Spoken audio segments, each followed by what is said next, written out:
Hello everyone, welcome back to the channel, my channel, I guess. Thank you for being here. Now, if you've been following me on any other platform or if you've been watching my YouTube shorts, then you know that I am engaged. It's been about 2 months now since I've been engaged, and I've learned a lot in this process. Obviously, we are so far away from actually having a wedding at this point, but I wanted to share with you what we're planning on doing to, one, be more sustainable, a little bit more eco, kinder to Mama Earth, and then also save money. Like, they kind of go hand in hand a little bit.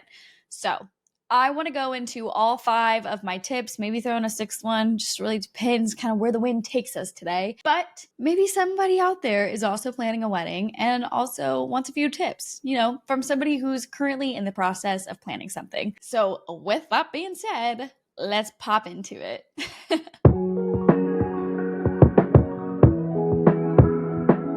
The first thing that I'm doing, and it's not that surprising, but I'm going to try my very darndest. I'm going to try my very darndest to thrift every outfit that I'm going to be wearing for all of the wedding events, even the wedding dress, if that's possible.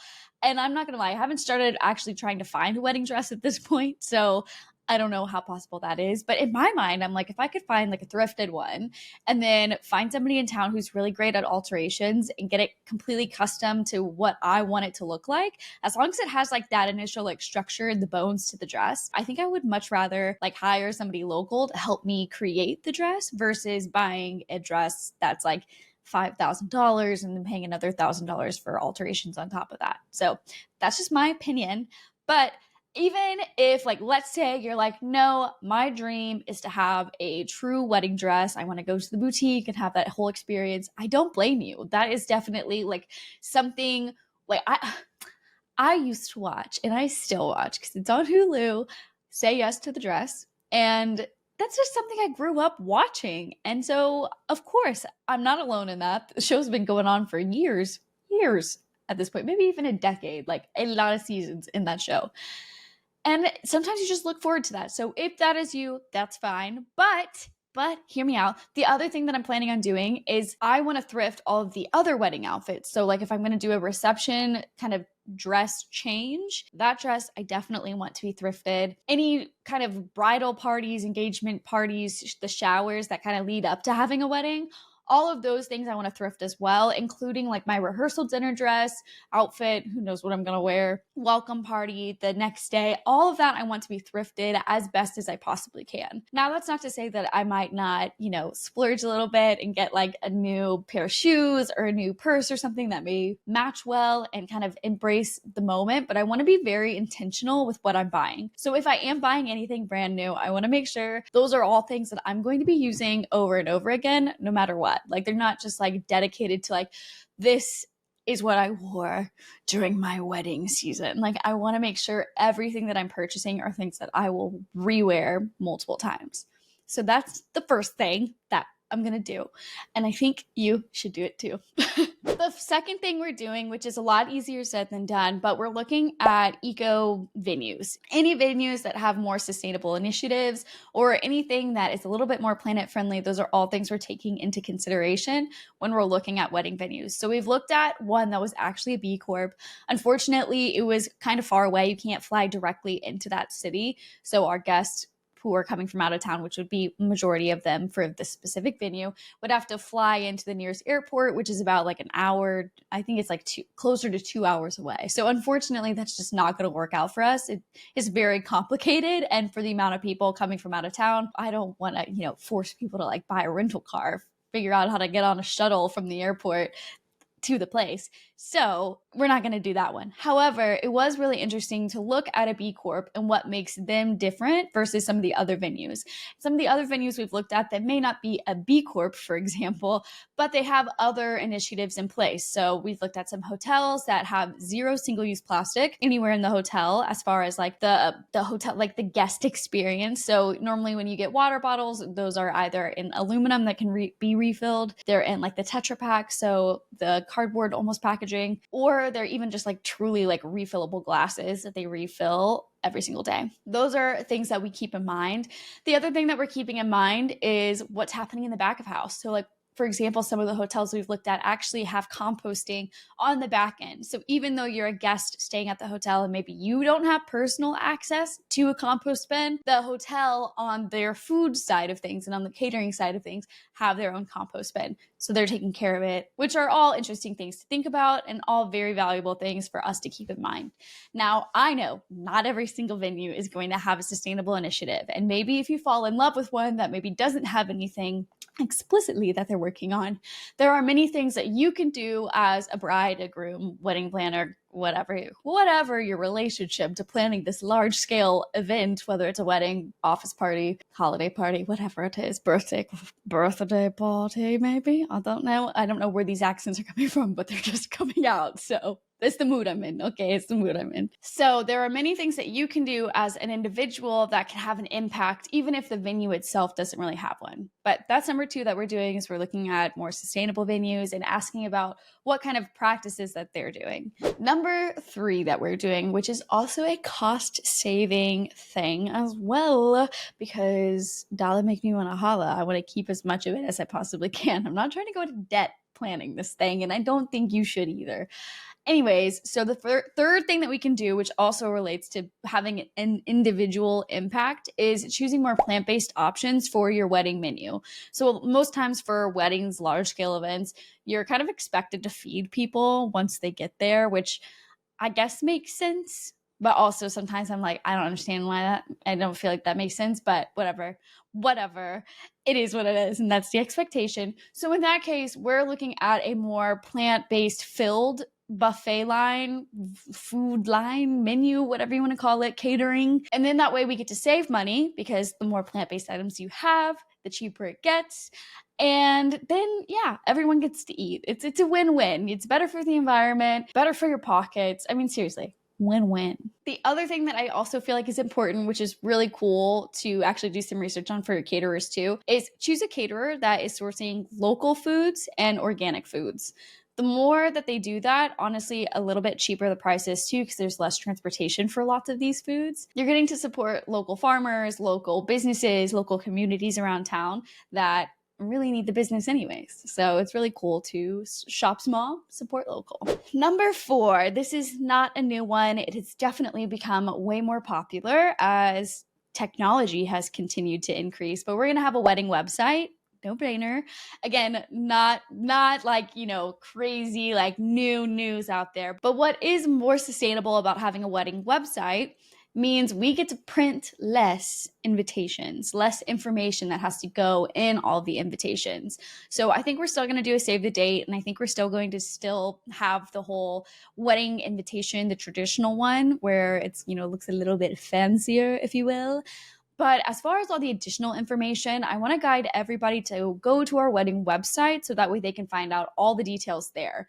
What really kind of bothers me a little bit is sometimes you get all of these papers, and yes, maybe it's printed on like beautiful cardstock. It's a nice paper, but once you're done with the information, you end up just like recycling it, and a lot of people actually just throw it away. They don't even think about recycling, which blows my mind, but it's them, not me. I can't control other people's actions. But I love that a wedding website really helps you reduce that paper waste that's going to have to end up going to a landfill, going to be recycled anyways. The ones that we do plan on printing, we are looking at using some either recycled paper, which is super cool, gives that kind of like beautiful, elegant feel that I feel like is really trendy right now. And then the other thing that we've been looking at is potentially paper that has wildflower seeds in it. So people are more likely to plant that after they're done using it rather than recycling it or throwing it away. Those are the things we're looking at. Now, recycled paper and then that like seeded paper is typically, it's a little bit more expensive from what I've been able to find. So it is kind of 50-50 there, because you're saving money because you're not printing as many invitations, but also you're spending a little bit more money on a more eco paper because it's a little bit more labor intensive to make a recycled paper. So it's 50-50 on that one. I feel like it's worth it, but maybe that's not worth it for you. Maybe you do the wedding website and then just regular paper, but that's just food for thought. Okay, last but not least, number five. Last but not least, number five is that we are not planning on having any kind of single-use plastic on the day of our wedding, or really anything leading up to it if it's in my power and in my control. So what I've noticed is a lot of bars typically will have plastic disposable cups that just get thrown away at the end of the day, which honestly, I hate it. I think it sucks. I feel like it's so much unnecessary waste, and I don't understand, because if you think about it, you're just paying money to throw things away versus using a reusable item. Make it make sense. So what we're going to do to avoid that is that we are actually going to rent glasses from our caterer. So yes, that is typically not included in the bar package for most bartenders or most bar services, but it's usually like $1 a person. And honestly, at the end of the day, I feel like it's worth it. I would rather pay the $1 per person than have to deal with the moral guilt that comes with just throwing away a shit ton of plastic. I don't like that. I don't like it at all. Here's the other thing that we see a lot in the wedding industry, and I feel like I should put this at the beginning, but I actually used to work in the wedding industry. I was a wedding coordinator for a summer in between like my college semesters. I want to say it was between my sophomore and junior year of college. I think I went to like 30 weddings in a span of 3 months. It was quite the ordeal, but I learned a lot in that. So it's kind of fun planning my own wedding now, because I can kind of think back to what I used to do and take into account all of them factors. Anyways, but something else that I really see in weddings is that typically you see a lot of kind of custom pieces that make the event itself feel really luxurious, makes it feel really special, with custom like drink toppers or drink stirrers, or I even see it typically with like cocktail napkins, getting like the last name, your new last name on the cocktail napkins.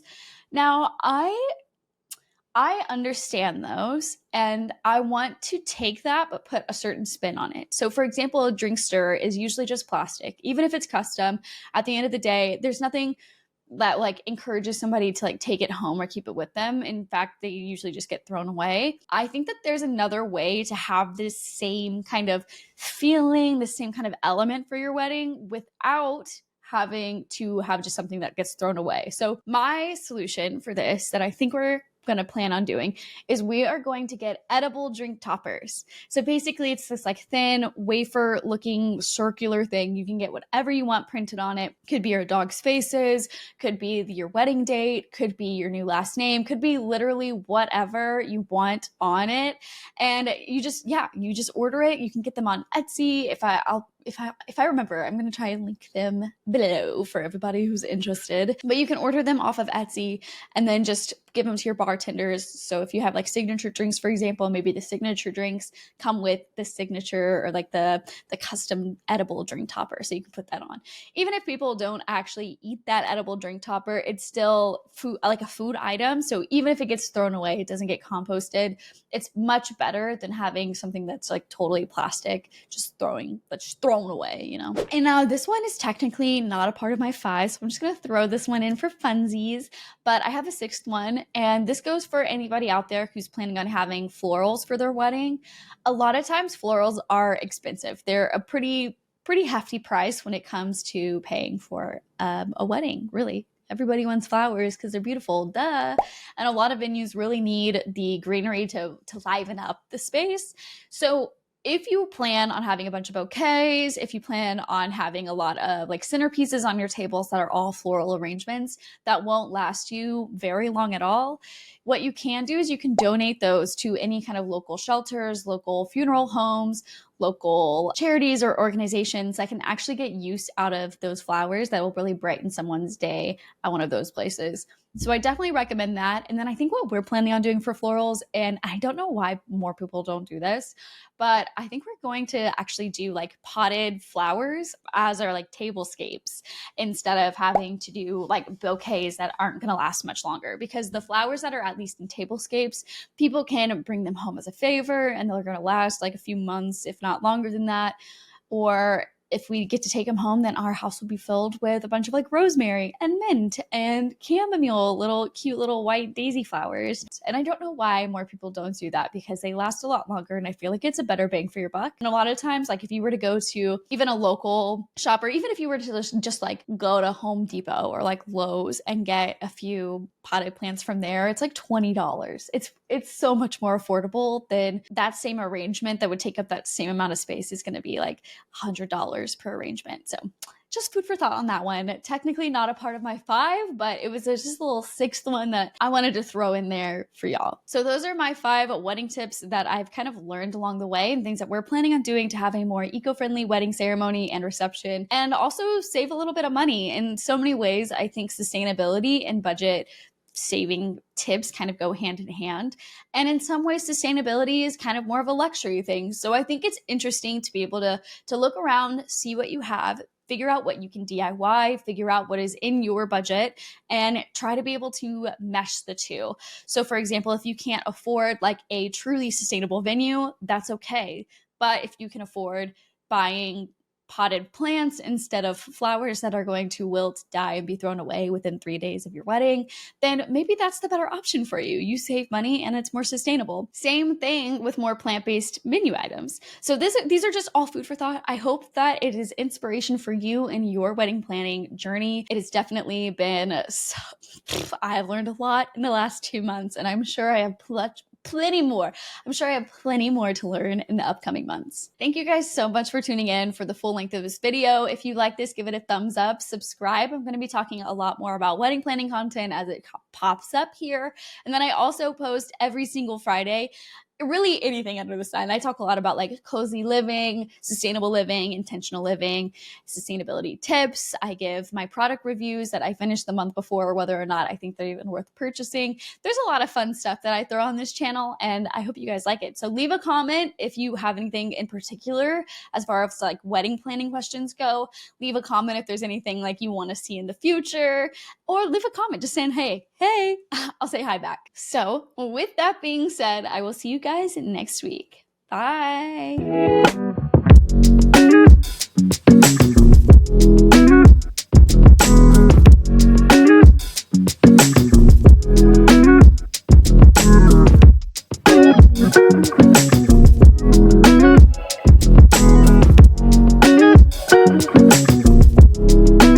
Oh, wow, my hair's a little, do you see this little thing? I don't know how to fix that.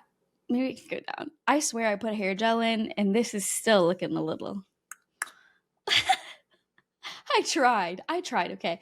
The best part about filming these YouTube videos is, I'm not gonna lie, I don't really care about what I look like. Maybe a little bit, like I wanna be at least semi-presentable, but the frizzy hair, you're just gonna have to deal with. You're just gonna have to deal with it.